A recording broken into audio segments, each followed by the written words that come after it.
Namaste.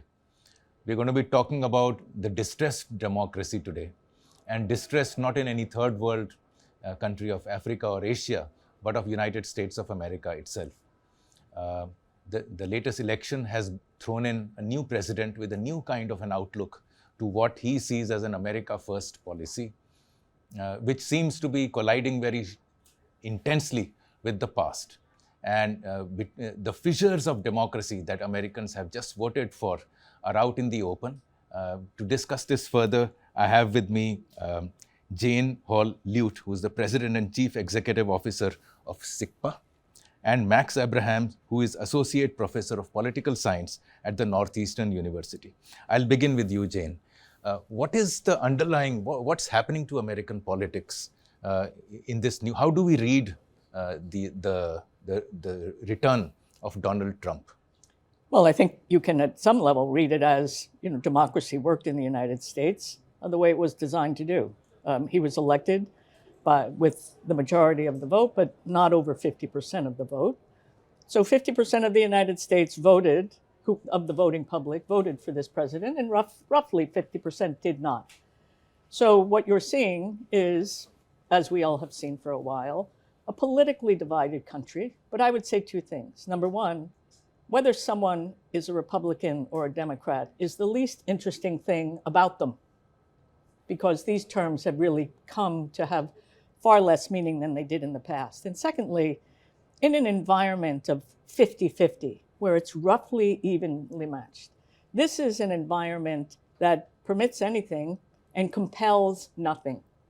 So what you are seeing is the American public deeply in a conversation with itself, not about where it's been, but about where it's going. How do you see that? Do you see, from where I'm sitting, it looks as though Trump has fought both the Republicans and the Democrats to become the president of United States of America, and he's bringing his own new brand of politics, which is focused on the American citizen. Was this ignored in the previous regimes?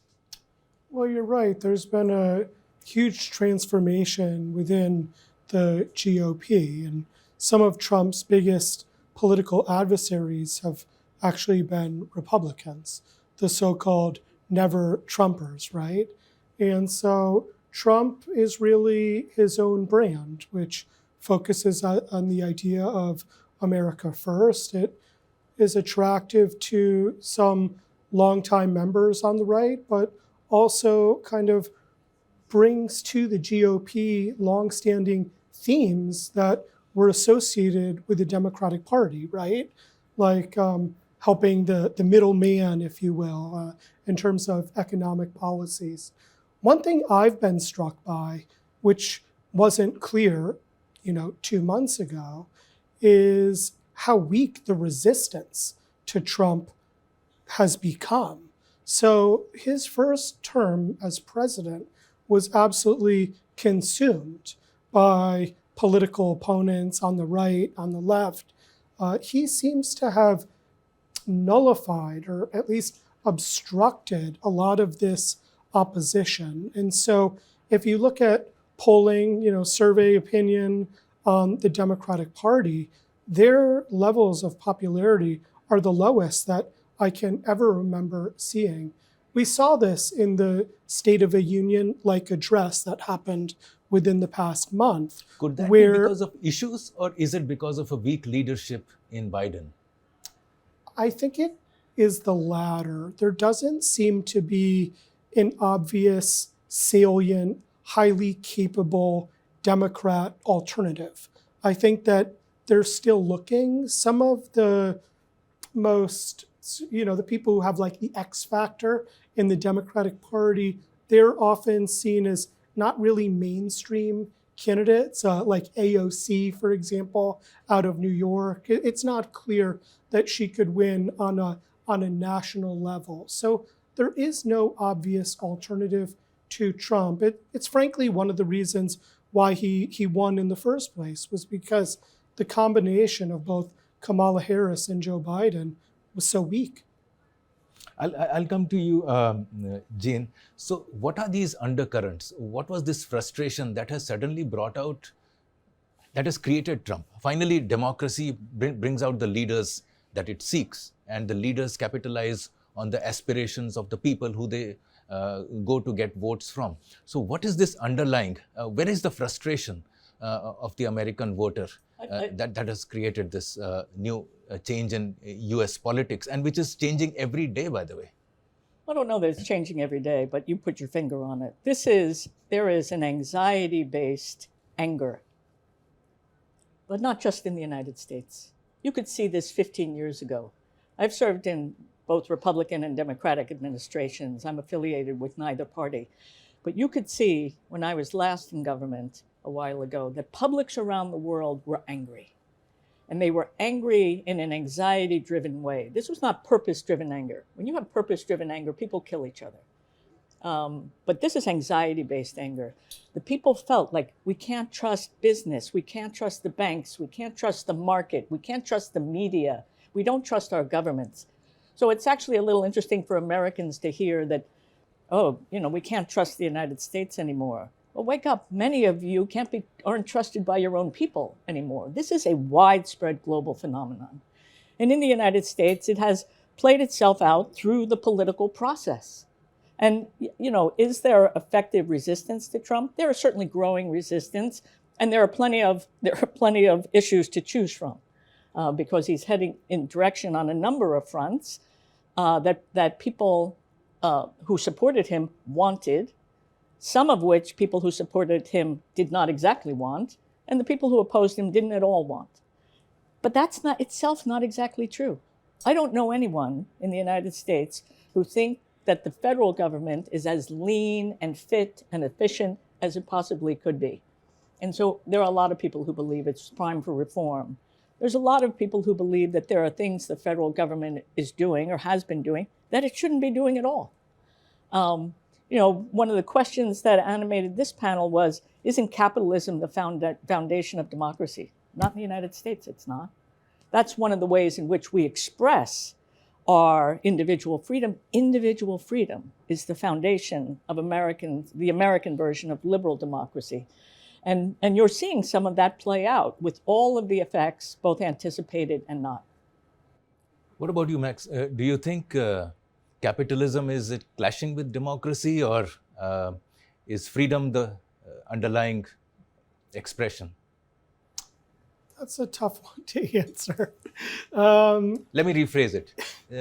A lot of frustration that she talked about right now has probably come from the fact that since the mid-'80s or late 80s, the median wages have been flat, adjusted for inflation, while the rich have got extremely rich. So is there a feeling that capitalism is hijacking their democracy?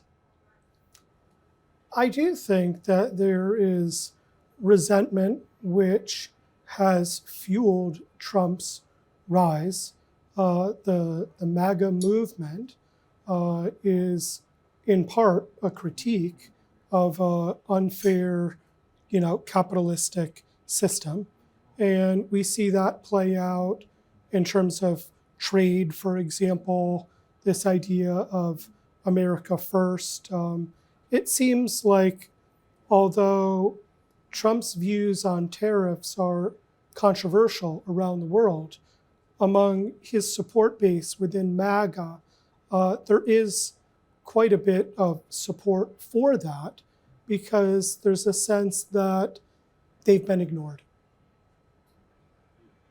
I think I would just add to that and say there is a not small feeling, in other words, a relatively widespread feeling that the United States has been taken for granted around the world, that the United States has been the underwriter of global stability over the past 80 years or more, that we have been the underwriters of global prosperity. And so, people feel like but there's an awful lot of criticism of the United States as well. And so it seems wrong and unfair, and the US needs to level the playing field in fighting back. I think this is part of what's fueling the agenda. But if we come back to your question about capitalism, there has been a feeling, as you rightly point out, since the 80s, that the growing disparity between the haves and have-nots has only been greater. And part of really what's at the core of the American ethos is equality of opportunity, not necessarily equality of outcome. And some have argued that over the past dozen or more years, the left or the progressive wing of the Democratic Party has been pushing an equality of outcome agenda, not an equality of opportunity agenda. And, you know, for most people who feel like they're tired of having their speech corrected, they're tired of having what appears to be other, quotas for other individuals, ABM, anybody but me, and there's a degree of frustration that has grown out of that. Having said all that, I believe our system will eventually correct itself. Here is another part to this question, which is and I agree with you in terms of equality of opportunities. The maximum number of billionaires or new billionaires are also coming from the United States. The greatest opportunities that have thrown up mega dollars everywhere has come from the United States. And yet, for people to feel that the American dream, I'm losing the American dream, seems to be on the drift. Where is this contradiction? Why do people feel that money is bad? Why do people feel that big companies are bad? Could it be the manner in which they influence politics? Max? It's funny because there is that sense, but on the other hand, some of the wealthiest, most influential people in the world can also be heroes politically. So, Elon Musk has, tremendous influence, and he is widely appreciated among Donald Trump supporters for restoring what they see as sanity, restoring free speech, reducing the power of legacy media, which is seen as corrupt. So, yes, you're right. There is tension between the haves and the have-nots, but we do continue to exalt our financial oligarchs, don't we? Just one second, Dave. Let me push on Elon Musk a bit. What we see from a distance, halfway across the globe, is that Elon Musk is as much worshipped as he is crucified on a daily basis. So I think divisive. Over there, also the democratic fissures that are expressing themselves through economic evaluations are also divided there. So what is this divided America? Is it political? Is it economic? What is happening? What do you think, Jane? I don't really think that it's so much economic. I think it could be well represented in terms of people's, media preferences, in terms of where they live. I think it is more to do with culture than, their net worth is my view. Jane, what do you think? I think that's right. Look, we have a lot of differences among us as Americans. I mean, it's really actually one of our defining national characteristics. Every one of us almost, except Native Americans, are from somewhere else. Speaking multiple languages in households. A third of Americans are second generation or third generation or newer to this country. I think people feel as though they've lost equal access to opportunity. I think it has come because other groups have been privileged as a corrective to decades, centuries, whatever, millennia of privileging other groups. And I think it became, in many cases, too much to bear. What you find, though, every single day are examples of grace, understanding, and outreach among Americans of very, very different political persuasions and economic persuasions. And that is one of our core strengths. It's likewise in India as well. We have similar problems, and I think all democracies would be having similar problems. So let me ask a more provocative question. Is democracy weakening? Is democracy being weaponized against itself? Is the American democracy being weaponized against itself? Is free speech of America being weaponized by other actors such as China or let's say the other hostile immigrants that are coming, and they're changing the contours of discourse in America? I think that the media is contributing to this view that with Trump, we're experiencing democratic erosion. But I think that that's really a simplification. I think that there was actually a tremendous amount of democratic erosion under Biden as well, but the media was in on it. So there was plenty of corruption during the Biden administration as well. It's well known, the story about Hunter's laptop and how the Biden campaign solicited the support of basically leading figures in the intel agencies to essentially lie to the American public and lead them to believe that it was a Russian, operation in order to put Biden in a better position to win the debate against Trump. The media was in the tank for Biden in terms of validating his mental acuity when every sentient person knew that that was untrue. At universities, the system was much more biased, which is something that Jane has been alluding to. So in some ways, under Trump, I actually think that we're making some progress, even though that's not the way the media is characterizing his relationship to democracy. What do you think, Jane? I don't think democracy, the American version of democracy, again, one of the things about this moment that has been so surprising to me is how little the world understands Americans.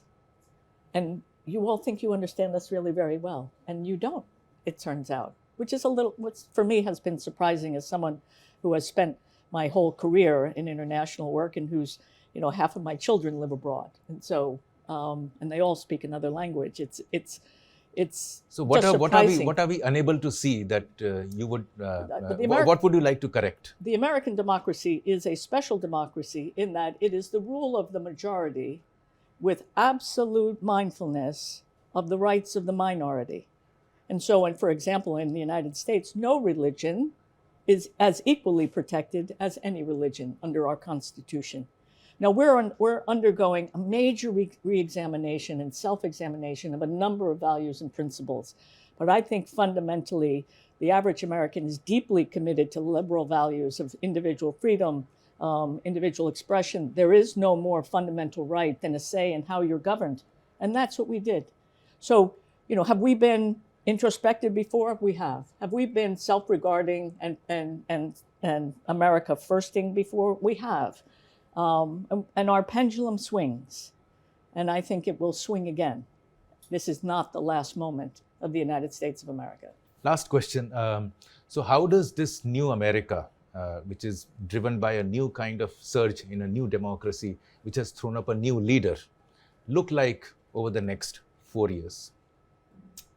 I don't even know that we need to look that far for uncertainty. A real question is what will happen to the current brand of Republican leadership after Trump? Will it be able to survive Trump? To such a large extent, the current party is focused on this one individual. So what will a Vance, presidency look like? How would it be different? Tulsi Gabbard is at this conference. I see her as a potential leader on a national level. She could be the next president. It's possible. And if she were to become president, I think the party would look very different. She has appeal not just among Republicans, but Democrats too. And surely that presidency would look very different as well. So what will the political climate look like in 4 years is very much an open question, I think. And in terms of foreign policy, therefore, so to extend that question, where are the big changes going to happen? We thought that Trump would be impacting Russia and China the most. It turns out he's impacting and adversely affecting European Union the most in terms of NATO security covers and so on. Where is this going? So allies and adversaries are now put on the same platform by Trump in his foreign policy. Where is this going? Well, I don't know that they're put on the same platform. I think you're fundamentally seeing the president challenge them in an aggressive way to say, re-examine, your first principles here. You say you support us. Have you supported us? Have you fulfilled your burden in NATO? And all the European leaders are lining up now saying, yes, we should have been doing more. We will do more. We are going to do more. So I think that's true.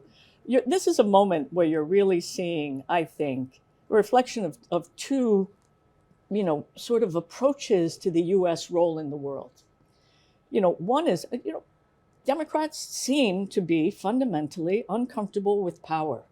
They somehow see it as illegitimate and, we're all in charge and, we all get a say. And Republicans, again, to the extent those terms are useful, and I don't think they are very much, they're uncomfortable with rapid change. Well, buckle up, ladies and gentlemen. That's what we're in the environment of. So which point of view, the president, whether you like him or not, is articulating a point of view about America's role in the world. What is the alternate party's view? Do they have an idea? How do they describe it? What does that mean ultimately that the United States does? It's not just enough to be against President Trump if you are in his policies, and there are plenty, 50% of Americans are, right? That 50% needs to know what they're for. Thank you, Jane, Max. And we have the next 46 months to see where this conversation takes us. And being the kind of disruptor Trump is, I feel that we will be changing our bases every 2 months. Thank you.